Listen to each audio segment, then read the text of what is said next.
After some huge recruiting news on the basketball front, it's back to football recruiting, and it looks like Alabama's going to have a big wow weekend. You are Locked On Bama, your daily podcast on the Alabama Crimson Tide, part of the Locked On Podcast Network, your team every day.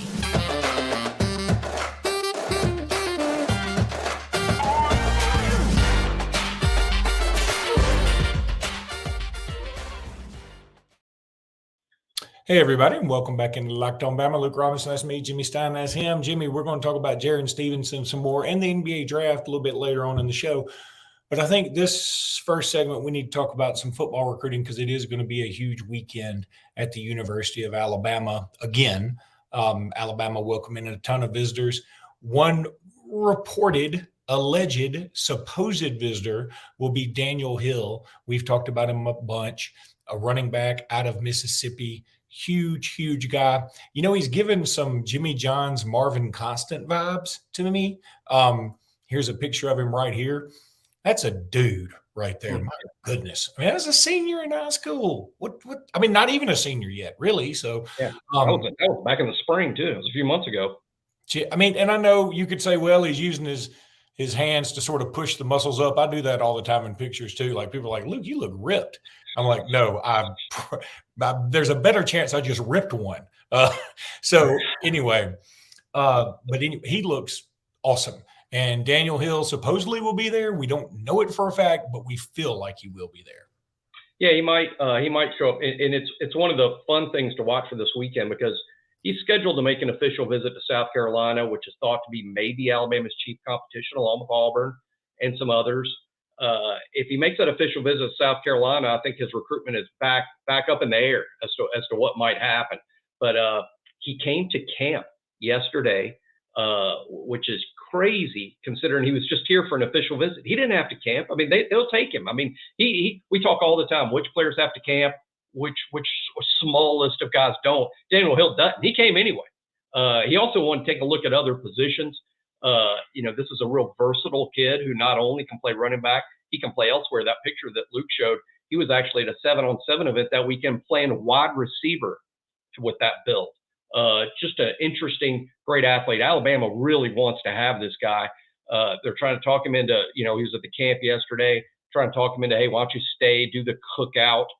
That's this weekend. As we know, the cookout at Tuscaloosa has been a thing for a while. They don't build it up to the thing that it used to be. They've sort of changed how they handle that. So it's not the thing that it was, but it's still, they try to get a lot of the guys they expect in the class there. So they leaned on Daniel. It'll be interesting to see, is he going to take an unofficial to Alabama this weekend or go ahead with his official to South Carolina, who's done a great job of convincing him, hey, you'd be the man here. You got to go to Alabama and get in line, but here you could be the guy. So we'll see what happens with him. But today, Luke, if today we're like, okay, who's going to end up in this class? I would include Daniel Hill. I like the sound of that. And look, here's the thing. Even if he just comes to Alabama and let's say he doesn't play running back, which I know a lot of people love him at that position, and I do too. I love him anywhere on the field. I just love him. But Alabama likes him at running back too. He just knows that depth chart is obviously, other schools like Auburn and South Carolina are beating him over the head with the depth chart, so he brings it up. There's another running back right here. That is Nathaniel Frazier. He's well built too. I mean, that looks like a dude coming right at you from modern day high school in California. Interesting side note. I think that when it comes to California, the top player in California is Julian Sayin, and I believe the next 4 top players all play at Mater Dei. That's pretty crazy. At least by one service. I don't remember which one it was, but I saw that and I said, whoa, good luck California high schools playing against them. Yeah, Nathaniel Frazier is awesome. I thought when I watched tape of him along with several other running backs that were considered the elite this year, he was my favorite. I think he's the best running back in this class in the country. He likes Alabama a lot. This will not be his first trip in this weekend. This will be, I believe, his second trip. Obviously, this is the high school stomping grounds of Bryce Young. So Alabama's a big thing at Mater Dei because of Bryce. And now here comes the nation's number 1 running back from Mater Dei visiting this weekend. Great player. Again, the depth chart's going to be used against us here because you're just coming off a cycle in which you signed Justice, Haynes, and Richard Young. But Nathaniel likes us a lot. I think really interesting is Andrew Bone from BOL got Frazier to admit to him after his first visit that his mom gave him permission to come to Alabama. It's not like, I mean, for a lot of kids, transcontinental trips are problematic. But Frazier says, yeah, he's free to sign with Alabama if that's what he chooses. I think a major contender here in terms of the battle for a signature as far as Nathaniel Frazier goes, maybe with Oregon, not to mention California schools. But Nathaniel Frazier will be here on an official. It could happen. And Alabama, no doubt, would take 2 running backs in this class if those 2 are Frazier and Daniel Hill. And that would be, I mean, totally fine with me. I'm off mute, right? Yeah. You're talking. Yeah, I'm hearing. I was listening. Yeah, that would be a home run. I mean, obviously, he could be the nation's top running back. Daniel Hill will be a great complimentary back, just in the sense that I think Daniel Hill, to me, is a committee back. And I never mean that as derogatory in any sense, because how many of the 32 teams in the NFL right now basically use the committee approach? Virtually all of them that don't have Derrick Henry, frankly, or Josh Jacobs. There's a big committee approach in the NFL. So Daniel's would be a super piece to any committee. Well, a couple of things. First of all, we don't know for a fact he'd play running back. He's very versatile. He could play somewhere else. Secondly, we see in the NFL now, like, if you're a running back, you're probably better to go ahead and get used to being a committee back, because if you're somebody like Dalvin Cook, who's been a star ever since he's been in high school, and at 27, the Minnesota Vikings are like, we just don't need you anymore. It's crazy to me. Now, maybe there's a salary cap thing in there. Maybe there's some other caveat I don't know about, but the same thing's happened to Ezekiel Elliott. To my knowledge, Derrick Henry doesn't have a contract yet. At first, they thought he was going to be somewhere else. He might be with the Titans again. I don't know. I hope he stays with the Titans. I like it when guys stay at a place for longer. But regardless, let's go ahead and throw out another Mater Day kid here while we're on a roll there. That's Zabien Brown, a defensive back. He will also be on campus. Top 100 kid, one of the best prospects at cornerback in the country, and he'll be at Alabama this weekend. Yeah, he's a super, super player, one of my favorites in the whole country. Love his tape. Great player. Again, a lot of things that we said about Nathaniel Frazier apply here in terms of, is he going to go across the country to play? Got a lot of good options closer to home. Arguably among the nation's top cornerback prospects, maybe even number 1. That's how good he is. I mean, I like him. I like him even better than he's ranked, to be honest. He's just really good. It's funny to me, or fun to me, I should say, probably a better word, that he's coming here with his high school teammate. Not many people refer to them as a package deal, but let's be honest, wouldn't it be a little easier to sign with Alabama if you live in California when you're coming with your high school teammate and buddy, right? I mean, that makes the long distance travel a lot easier. And boy, that duo would be a heck of a duo to pull off. But heck, they're not the only super highly rated kids from California coming this weekend. And we will talk about some of those other kids here in just a second once I tell everybody about Birddogs. We love some Birddogs. I wish that I could wear them to work, the shorts they sent. They do have pants. I'm going to get me some pants. I've just been busy as a one-arm paper hanger and hadn't had time. But it's super easy to do. It's really not an excuse of mine, because I know I want to do it. I know you know that, because you've heard me talk about Birddogs. They've got this stretch khaki short that's designed to fit slimmer and make you look a little more sculpted. And Lord knows I need that. Daniel Hill doesn't need it. I need it. Birddogs shorts do the exact same thing as Lululemon, and they fit way better, and they're cheaper. I mean, I hate to use the term cheaper. I've learned, go to less expensive. That's what they are. Birddogs uses anti-stink sweat wicking fabric that keeps you cool and dry all day. These things are awesome. I'm going to New York this weekend. The weather's going to be great. Going to check out a Yankees game. I'm going to be wearing my Birddogs there. I might take a picture of me and my Birddogs at the Yankee Stadium and tweet it out, just so you know I'm not messing around here. I love these Birddogs. Go to birddogs.com/lockedoncollege for a free Yeti-style tumbler with your order. That's birddogs.com/lockedoncollege for a free Yeti-style tumbler with your order. I'm telling you, you're going to love these things. Give them a chance. You can always return them. Give them a chance, and I promise you, you'll love them. On the next Locked On Bama, we're going to continue with Jimmy Stein's countdown. We keep saying that, and then other recruiting news keeps happening, so we can't do it. But we're getting kind of caught up. I feel bad. We left you on the countdown with a punter.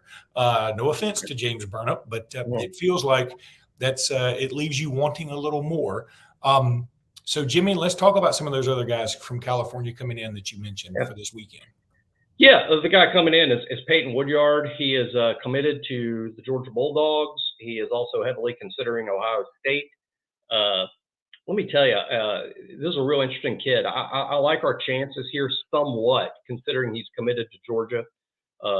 If you are a football player in this country and you can commit to Georgia or Alabama or Ohio State, you're really good, aren't you? I mean, that's the three best recruiting programs in the United States right now. You can throw in Texas, you can throw in USC. They would be up there too, but not where Alabama, Georgia, and Ohio State are. And this kid could commit to any of the three. Alabama's got some advantages here, which is strange to say about a kid who's committed to Georgia. The family is from the state of Alabama. His dad, his mom, they grew up here in the state of Alabama, still have relatives here. As a matter of fact, in the Mobile area, and then relocated to California. So Peyton Woodyard grew up in an Alabama family, rooting for Alabama. He just committed to Georgia after getting that offer back in January, I believe. But Alabama's got a good chance to turn him. He is coming here this weekend with his entire family. He's a safety, super athlete, and again, all I need to say about a kid, I don't care how many stars he's got. I mean, I know he's got 4, I believe, but I don't care how many stars you have. If you can commit to Alabama, Georgia, and Ohio State, you're as good as you can get in high school football. You can't get any better than that. And that's how good Peyton Woodyard is. And Alabama's got a chance to flip him. I think he's from Bosco, which is a rival of Mater Dei, but there's a really good chance he knows Nathaniel Frazier and Zabien Brown. So real interesting trio from California this weekend. So I was trying to get unmuted. I was trying my dangest. So sorry for that. I got him a chance to say Rupert, which is funny for those who listen to the show every day. Peyton Woodyard is from St. John Bosco in Bellflower, California. It's funny that you bring up Texas. I mean, I just want to throw this out there. You brought up Texas as one of the recruiting powers, and they are. We know this. I mean, but it's funny. I just looked on 24/7, for example. They're number 52, I think. I'm looking on 3 right now. They're number 47 in the country. Now, they only have 5 commitments. So maybe it's not totally fair.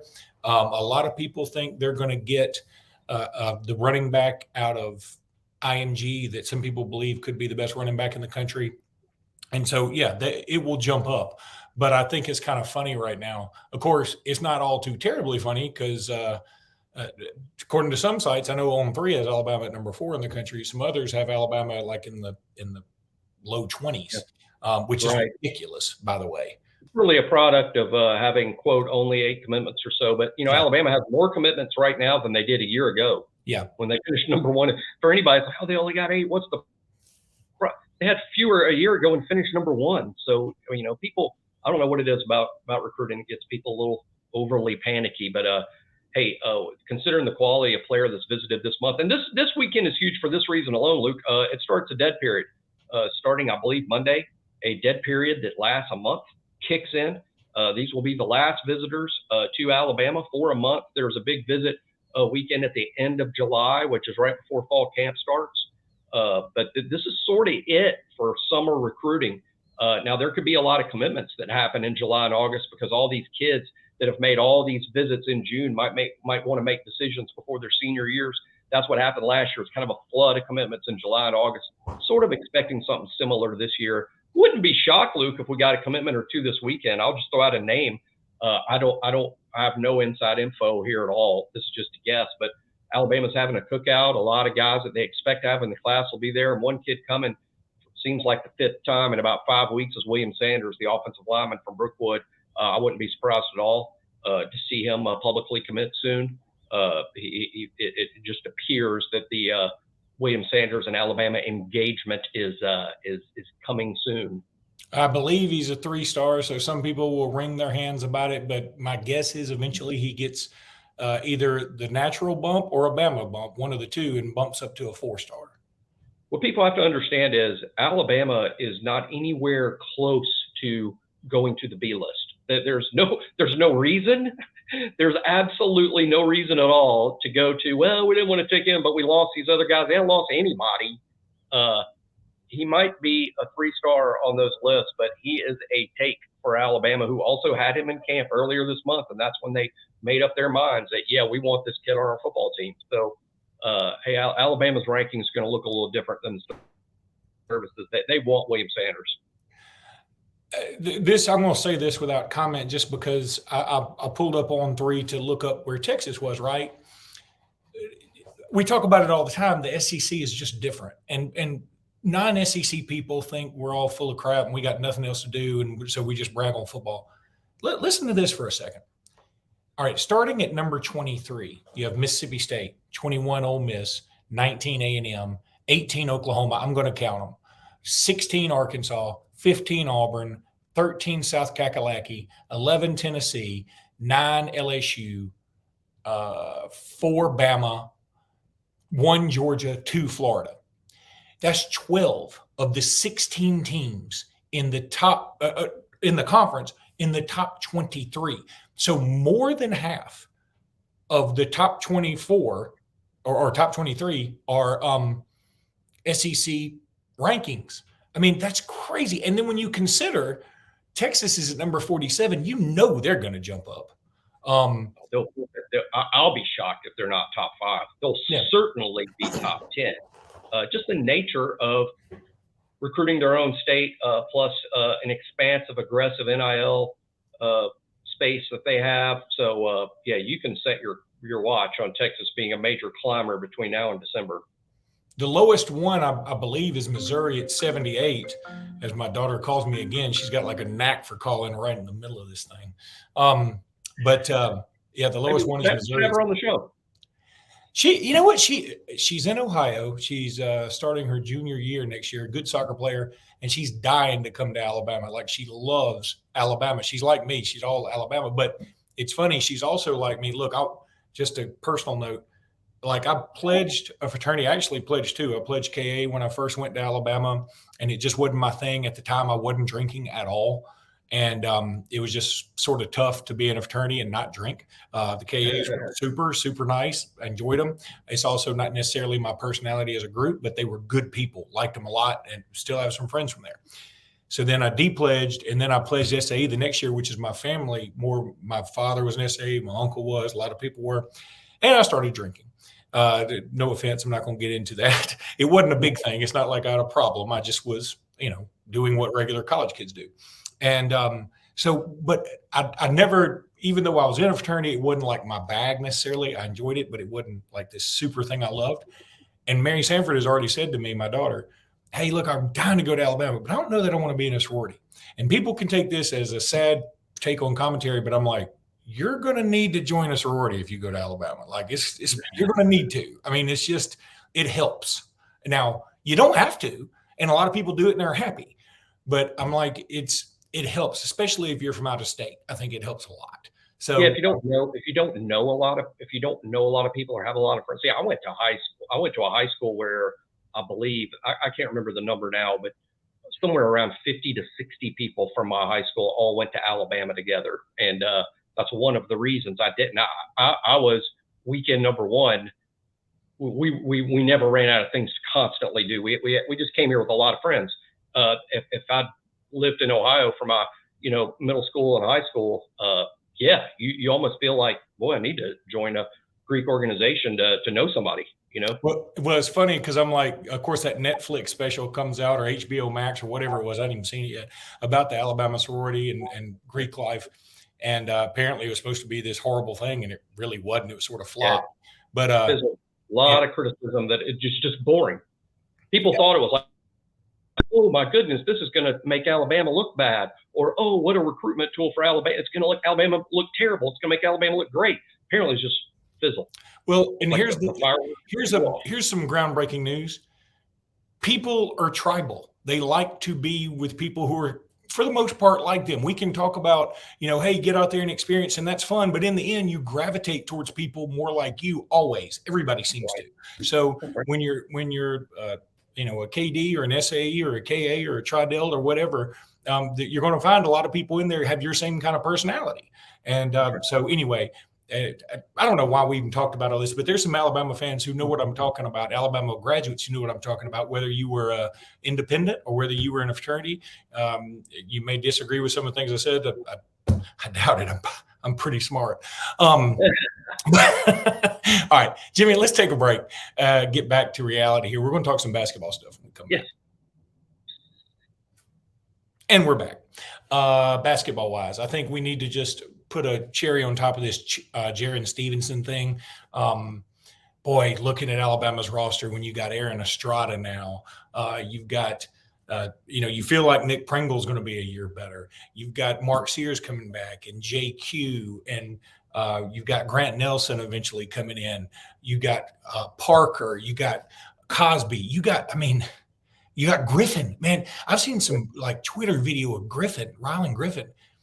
Dude is like, he's picked his game up, and I'm just so excited about next year. And look, I can't stop grinning about the schedule, like Toronto against Purdue and Zach Edey. Look, Edey's going to eat our lunch. Okay. Doesn't mean we can't beat him. He's going to have a 30-15 game on us. I really believe that. We don't have anybody that can match up with him.